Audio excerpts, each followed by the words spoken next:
Assalamualaikum warahmatullahi wabarakatuh. Rekan-rekan mahasiswa semester 5 Fakultas Ekonomi Universitas Muhammadiyah Purworejo pada prodi manajemen. Pada pertemuan ke-8 ini mata kuliah laporan bisnis. Jadi kita akan membahas tentang rencana bisnis. Rencana bisnis adalah sebuah dokumen komprehensif yang menguraikan visi, tujuan, strategi, proyeksi keuangan, dan rencana operasional suatu bisnis. Rencana bisnis merupakan panduan strategis yang sangat penting dalam mengarahkan perusahaan ke arah keberhasilan. Rencana bisnis biasanya digunakan dalam berbagai konteks, termasuk untuk mengamankan pendanaan dari investor, perbankan, atau lembaga keuangan lainnya, serta sebagai peta jalan yang membantu pemilik bisnis dan tim manajemen dalam mengelola dan mengembangkan perusahaan. Rencana bisnis dapat disesuaikan dengan kebutuhan perusahaan dan tujuan spesifik.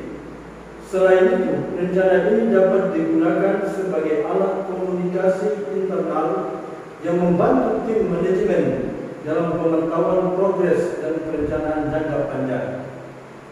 Dalam dunia bisnis yang kompetitif, rencana bisnis adalah instrumen vital untuk membantu perusahaan menjalani perjalanan yang sukses, mengelola risiko, dan mencapai pertumbuhan yang berkelanjutan.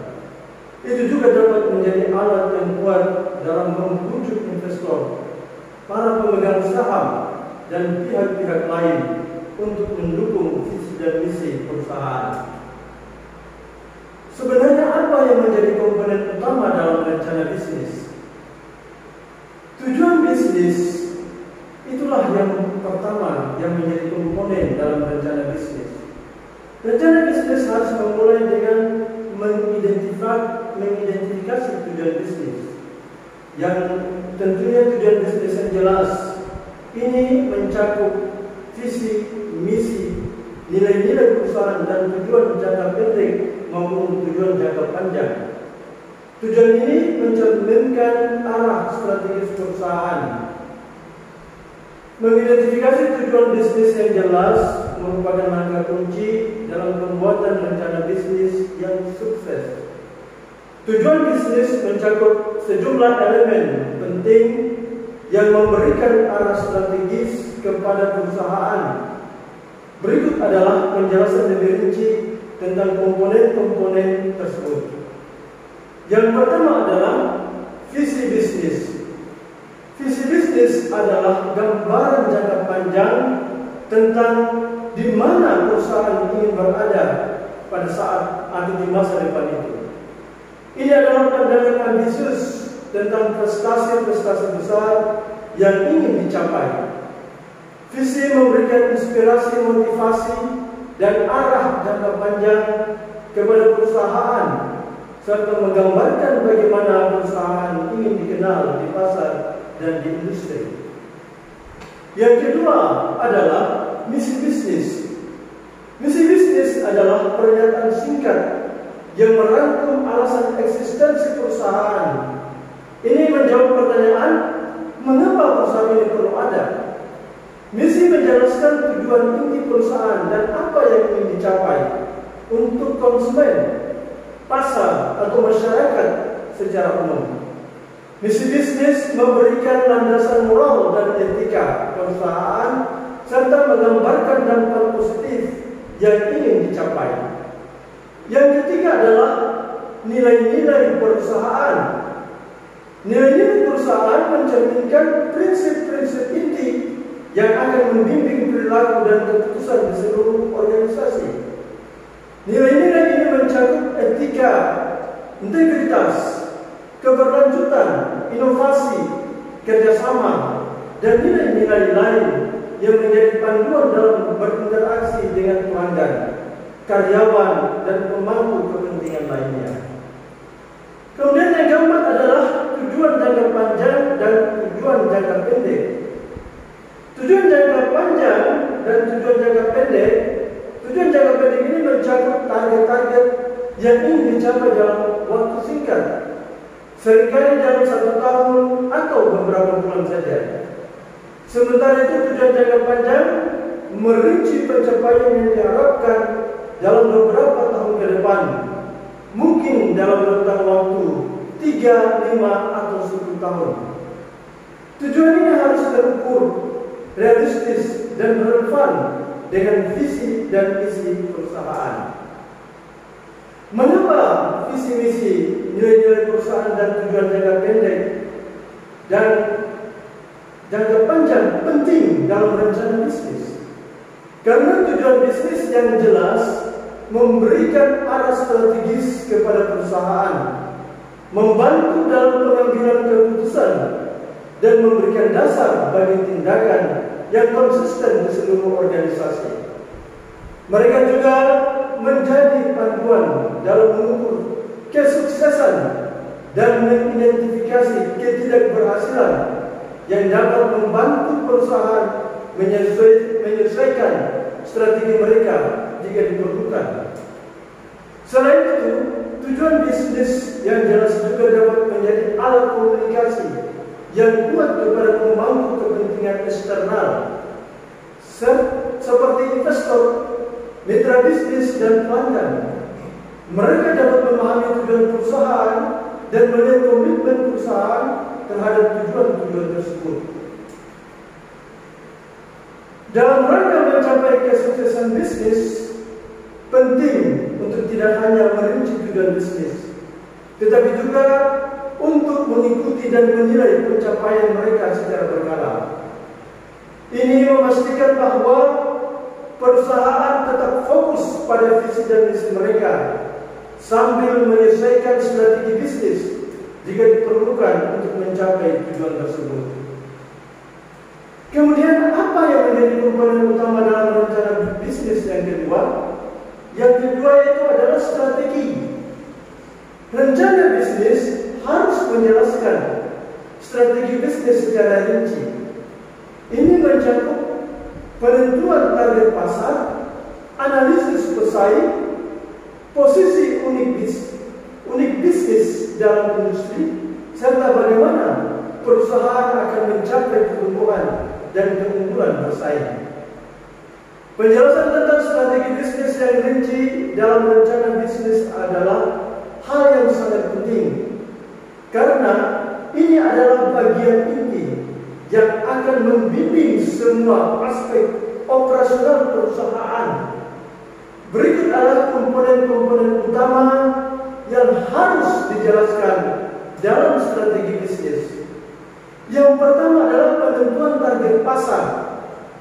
Strategi bisnis harus merinci siapa target pasar atau segmen pelanggan yang ingin dituju oleh perusahaan. Ini mencakup pemahaman yang mendalam tentang karakter demografis, perilaku, dan kebutuhan pelanggan potensial. Dengan menentukan target pasar yang tepat, perusahaan dapat mengarahkan upaya pemasaran dan pengembangan produk secara lebih efektif. Yang kedua adalah analisis pesaing. Strategi bisnis juga harus mencakup analisis pesaing. Ini termasuk mengidentifikasi siapa pesaing utama di pasar, menganalisis kekuatan dan kelemahan mereka, serta memahami strategi mereka. Hal ini membantu perusahaan menentukan bagaimana mereka dapat bersaing lebih baik dan menciptakan keunggulan bersaing. Kemudian yang ketiga adalah posisi unik bisnis. Rencana bisnis harus menjelaskan apa yang membuat perusahaan itu unik atau berbeda dari pesaingnya. Ini sering disebut sebagai proposisi penjualan unik.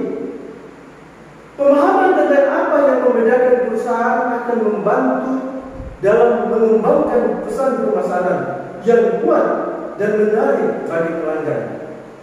Kemudian yang keempat, rencana pertumbuhan. Strategi bisnis harus merinci bagaimana perusahaan itu akan mencapai pertumbuhan.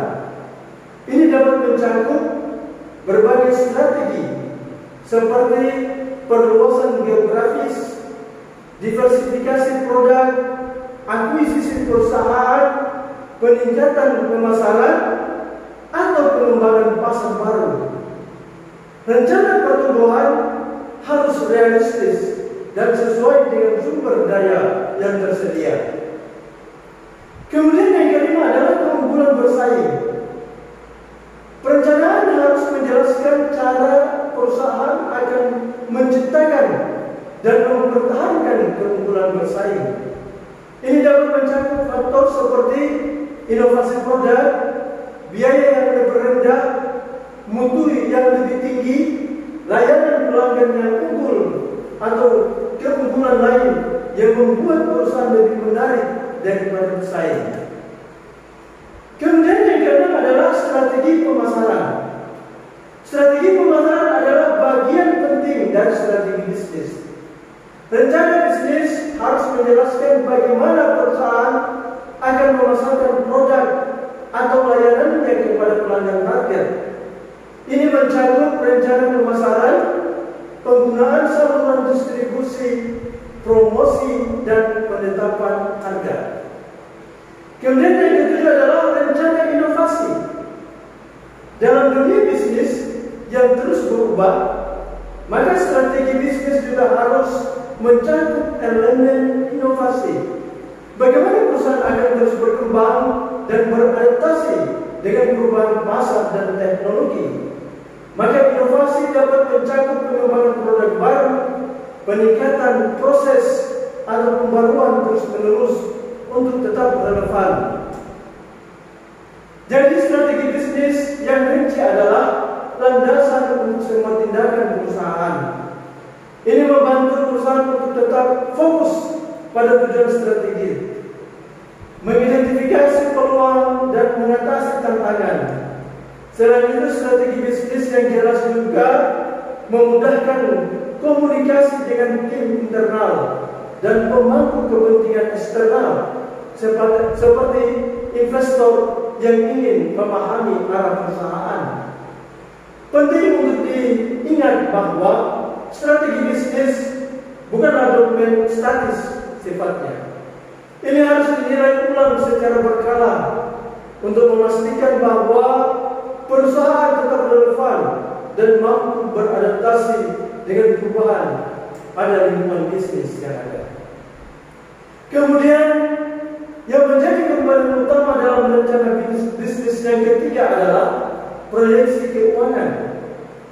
Bagian ini termasuk proyeksi keuangan yang mencakup perkiraan pendapatan, biaya laba bersih, dan aliran kas dalam beberapa tahun ke depan.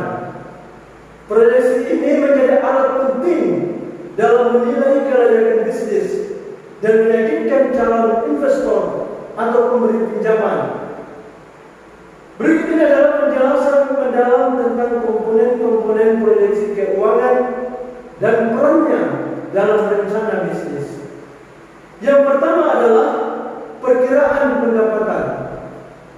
Proyeksi pendapatan mencakup perkiraan berapa banyak uang yang diperkirakan perusahaan akan hasilkan dari penjualan produk atau layanannya. Ini termasuk penjualan bersih, harga penjualan, dan jumlah unit yang diharapkan terjual. Proyeksi pendapatan membantu dalam menentukan potensi pendapatan yang dapat dihasilkan perusahaan dan memberikan pandangan tentang pertumbuhan bisnis itu sendiri. Yang kedua adalah perkiraan biaya. Proyeksi biaya melibatkan perhitungan semua biaya yang akan dikeluarkan perusahaan dalam menjalankan operasi.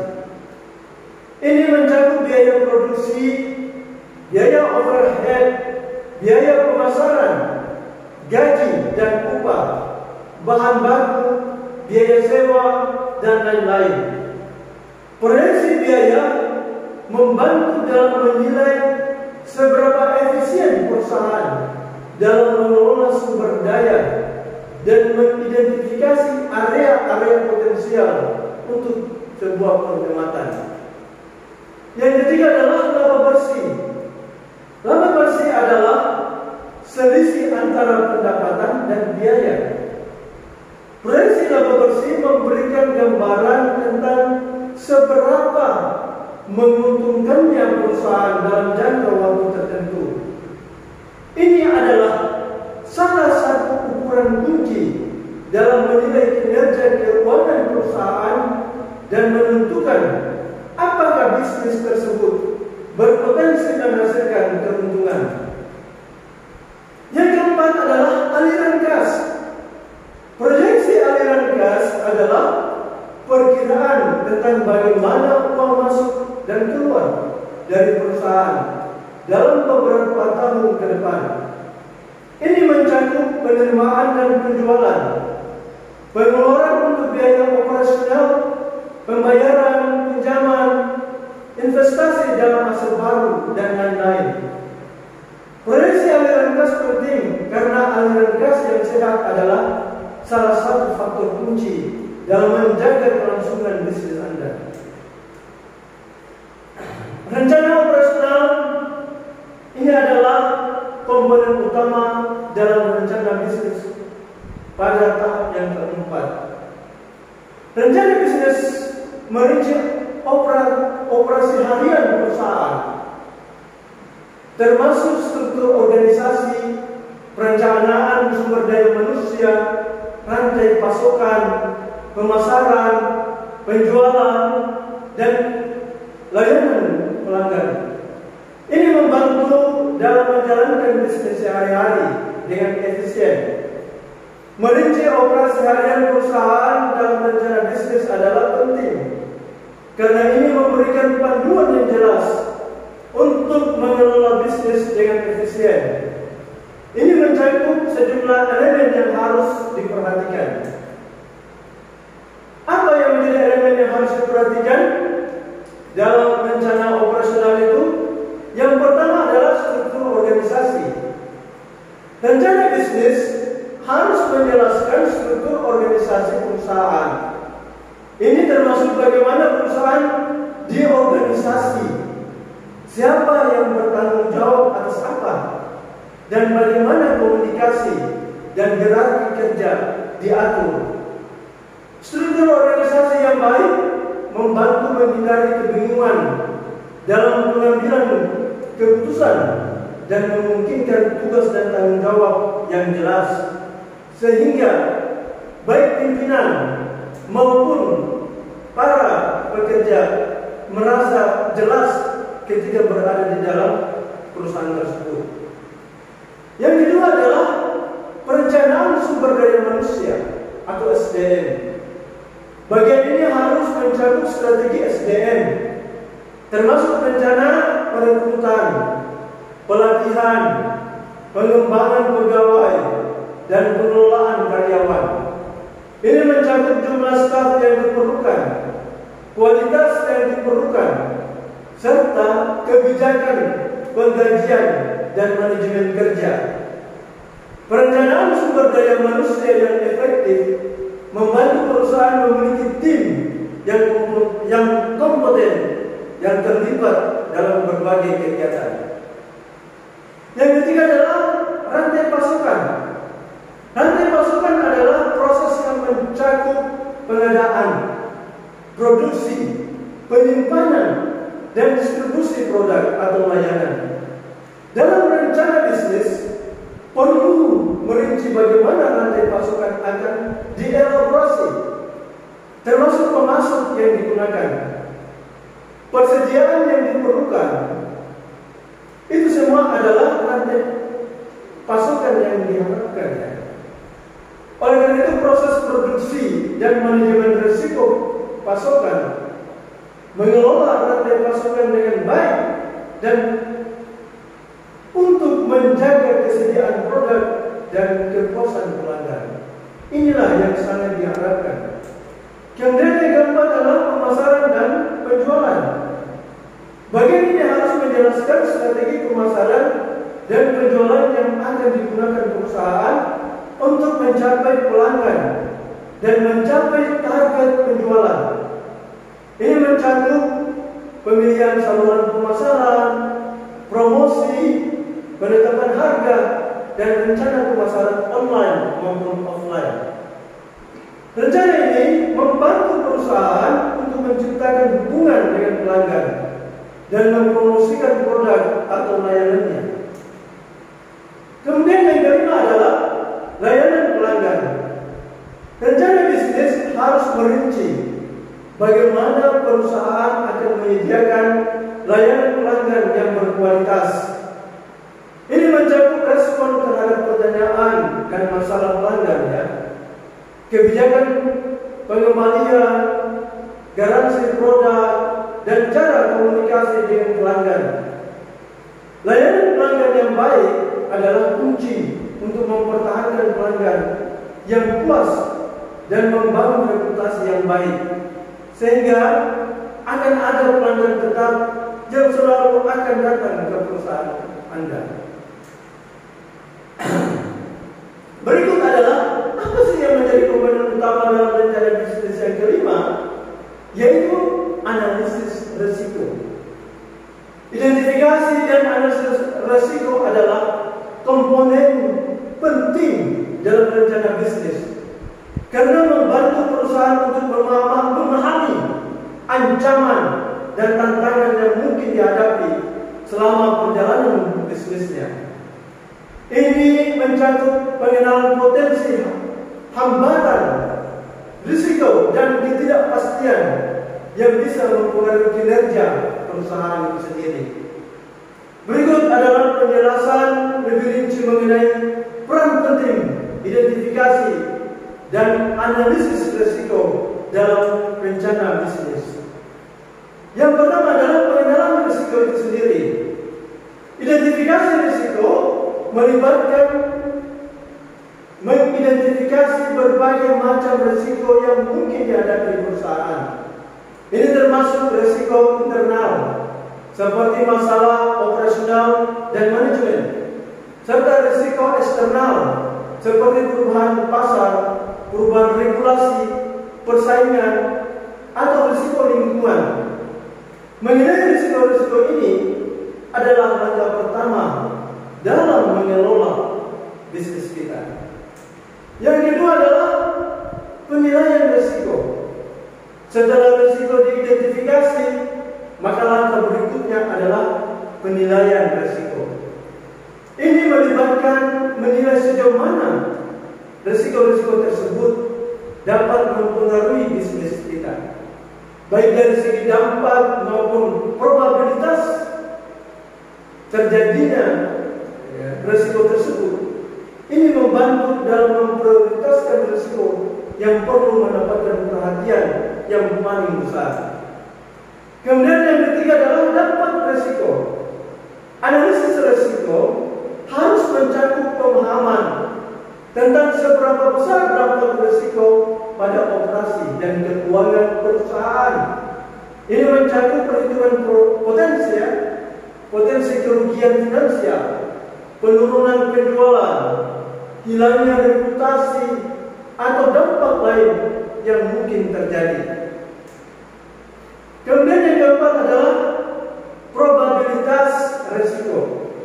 Selain dampak analisis risiko, juga harus mempertimbangkan probabilitas terjadinya sebuah risiko. Risiko yang memiliki probabilitas yang tinggi harus diperlakukan secara berbeda dari risiko yang probabilitasnya rendah. Kemudian yang kelima adalah perencanaan strategi. Setelah risiko diidentifikasi dan dianalisis, maka perusahaan harus mengembangkan strategi untuk mengurangi atau mengelola risiko tersebut. Ini bisa mencakup perubahan proses bisnis, kebijakan, perlindungan asuransi, diversifikasi produk, atau pengelolaan risiko lainnya. Kemudian yang keenam adalah kesiapan darurat. Rencana bisnis juga harus mencakup rencana darurat untuk menghadapi situasi buruk yang mungkin terjadi. Ini termasuk langkah-langkah yang akan diambil jika risiko terjadi, seperti sumber daya yang perlu disiapkan, komunikasi dengan berbagai pemangku kepentingan, dan cara untuk meminimalkan dampak negatif. Kemudian yang ketiga adalah pemantauan dan evaluasi. Identifikasi dan analisis risiko bukanlah tugas sekali jalan. Perusahaan harus terus memantau risiko dan mengevaluasi strategi manajemennya seiring waktu yang berjalan. Hal ini memungkinkan perusahaan untuk beradaptasi dengan berbagai perubahan dalam lingkungan bisnis dan mengidentifikasi risiko baru yang mungkin muncul. Jadi risiko itu tidak mungkin bisa dijalankan hanya sekali jalan saja tentunya. Penggunaan dana ini adalah tahap yang terakhir yang menjadi komponen utama dalam rencana bisnis. Bagian ini menjelaskan bagaimana dana yang diminta atau yang akan diinvestasikan akan digunakan.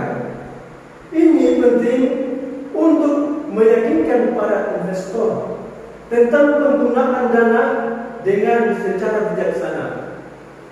Bagian dalam rencana bisnis yang menjelaskan penggunaan dana yang diminta atau yang akan diinvestasikan adalah elemen penting juga yang menjadi komponen utama dalam rencana bisnis.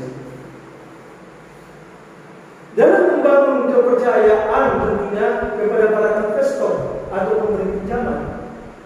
Hal ini memberikan gambaran jelas tentang bagaimana dana akan digunakan dan bagaimana hal ini akan berkontribusi pada pertumbuhan dan keberhasilan perusahaan.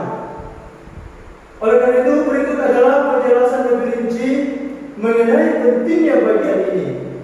Yang pertama adalah transparansi keuangan. Ya. Dalam bisnis, transparansi keuangan adalah kunci untuk memenangkan kepercayaan investor. Dengan merinci bagaimana dana akan digunakan, perusahaan menunjukkan bahwa mereka berkomitmen untuk mengelola dana dengan bijaksana dan bertanggung jawab. Kemudian yang kedua adalah penggunaan dana yang efisien. Penjelasan yang rinci tentang penggunaan dana membantu investor memahami bahwa perusahaan memiliki rencana yang matang dan konkret dalam pengelolaan sumber daya finansial. Ini menciptakan keyakinan bahwa dana tidak akan disia-siakan atau digunakan secara sembrono. Kemudian yang ketiga adalah pemberi pinjaman dan investor lebih percaya bahwa para pemberi pinjaman dan investor seringkali mereka ingin memahami sejauh mana dana yang mereka investkan itu akan memberikan pengembalian yang baik. Penjelasan yang rinci tentang penggunaan dana membantu meyakinkan mereka bahwa dana tersebut akan digunakan untuk proyek atau inisiatif yang berpotensi menghasilkan keuntungan bagi perusahaan tersebut. Yang keempat adalah penentuan prioritas. Bagian ini membantu perusahaan untuk menentukan skala prioritas penggunaan dana. Ini membantu dalam mengalokasikan dana sesuai dengan kebutuhan dan proyek yang paling penting untuk mencapai tujuan bisnis. Kemudian yang kelima adalah kepastian pengeluaran dana. Dengan merinci bagaimana dana akan digunakan, perusahaan dapat memberikan kepastian kepada para investor tentang bagaimana dana tersebut akan dihabiskan. Ini mengurangi keraguan dan ketidakpastian yang mungkin dirasakan investor. Kemudian yang keenam adalah evaluasi kinerja. Bagian ini juga membantu dalam mengukur kinerja perusahaan di masa mendatang Dengan merinci penggunaan dana, perusahaan dapat melacak pencapaian tujuan yang terkait dengan dana tersebut dan mengukur apakah dana tersebut diinvestasikan dengan bijaksana. Demikianlah materi pada hari ini. Semoga bisa membawa manfaat bagi Anda dan selanjutnya ya, setelah Anda mendengarkan ini, Anda harus menyiapkan diri untuk materi selanjutnya. Dan sebelum saya akhiri, saya ucapkan jazakumullahu khairan katsiran. Wassalamualaikum warahmatullahi wabarakatuh.